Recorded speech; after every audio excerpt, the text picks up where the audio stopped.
Pemirsa, 7 poin tertera dalam materi gugatan hasil penghitungan suara pemilihan presiden 2019 yang diajukan Badan Pemenangan Nasional BPN pasangan Prabowo Subianto, Sandiaga Uno ke Mahkamah Konstitusi.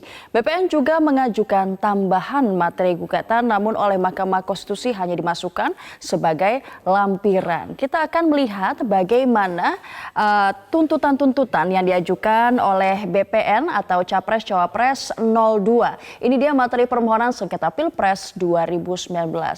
Yang pertama, poin gugatan awal dari Prabowo Subianto dan Sandiaga Uno ini satu, mengabulkan permohonan dari pemohon seluruhnya. Diketahui memang ada 7 permohonan yang telah disampaikan oleh tim kuasa hukum dari BPN dan 7 tuntutan ini memang sudah diajukan terlebih dahulu. Nanti pada sekitar pukul 9 pagi waktu Indonesia bagian Barat ada 9 hakim MK yang akan mendengarkan permohonan seluruhnya dari tim kuasa hukum 02 dan sudah ada 51 alat bukti yang diserahkan sebelumnya dan setelah diserahkan beberapa saat yang lalu oleh tim kuasa hukum dari pihak Capres-Cawapres BPN atau 02 ini sudah dilakukan verifikasi dan juga pencatatan di buku registrasi perkara konstitusi oleh Mahkamah Konstitusi.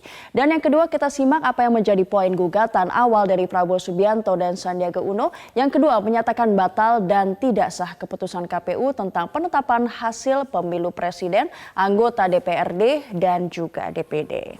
Nah, pemirsa, permohonan memang sudah diserahkan sebelumnya secara tertulis dan juga tadi saya sudah katakan sudah teregistrasi dengan sejumlah alat bukti, yakni ada sekitar 51 alat bukti yang sudah diberikan oleh tim kuasa hukum dari BPN dan ini merupakan kali pertama nanti pukul 9 waktu Indonesia bagian Barat ini merupakan kali pertama pemohon yakni dari pihak PBN ini akan menyampaikan permohonannya langsung ke majelis hakim yang akan ada 9 hakim Mahkamah Konstitusi yang akan hadir dalam sidang pertama ini. Nah, poin gugatan awal dari Prabowo Subianto dan Sandiaga Uno yang ketiga menyatakan Capres Joko Widodo dan Kiai Haji Ma'ruf Amin terbukti melakukan pelanggaran dan kecurangan pemilu secara terstruktur, sistematif dan juga masif. Tentunya dalam rangkaian sidang yang akan dimulai hari ini hingga nanti putusannya pada tanggal 28 Juni 2019 nanti ini memang harus dibuktikan dan juga harus dilihat apakah ini permohonannya memenuhi syarat.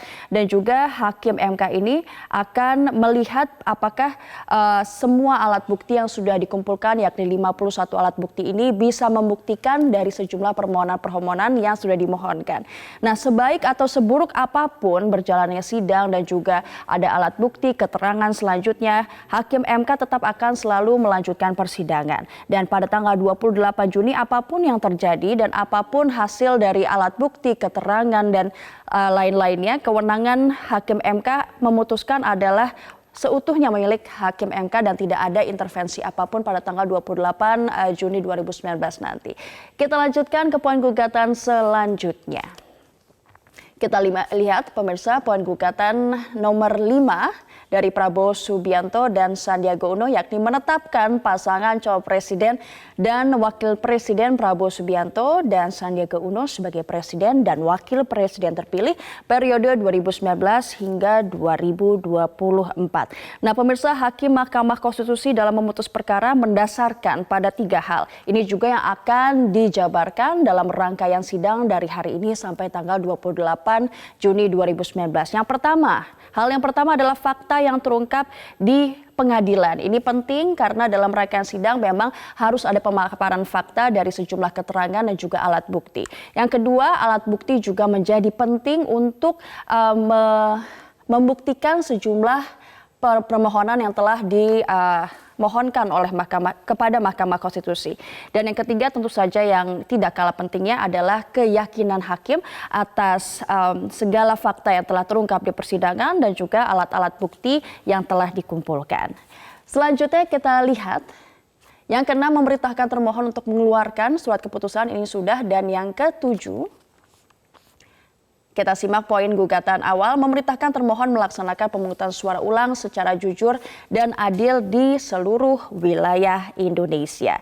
Dan setelah sidang pada pagi hari ini pemirsa masih akan ada pemeriksaan pembuktian yakni akan dilakukan pada tanggal 17 Juni 2019 atau hari Senin nanti dan akan terus berlanjut pada tahap substansi pokok hingga tanggal 21 Juni dan akhirnya pada tanggal 28 Juni ini akan ada putusannya. Bagaimana pembahasannya lebih lanjut? Kita akan langsung menuju Kevin Egan, silahkan.